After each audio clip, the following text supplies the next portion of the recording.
Pengendara yang melintas di kawasan eksit tol Simpang Celika Kayu Agung resah lantaran banyaknya puluhan anak remaja jogging di tengah jalan.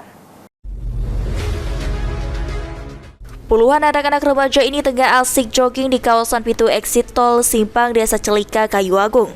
Pemandangan ini hampir terlihat setiap fajar selama bulan suci Ramadan.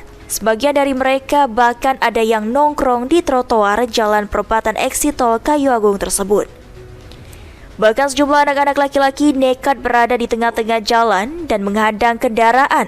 Padahal persimpangan ini banyak kendaraan lalu lalang baik dari arah tol maupun dari Kayu Agung menuju tol. Aksi nekat para pemuda ini disebar melalui akun media sosial dan membuat resah sejumlah warga. Ironisnya persimpangan yang memang lampu merahnya sejak lama rusak tersebut juga tidak terlihat adanya petugas lantas di pos yang ada di lokasi tersebut. Novan Wijaya, PAL TV.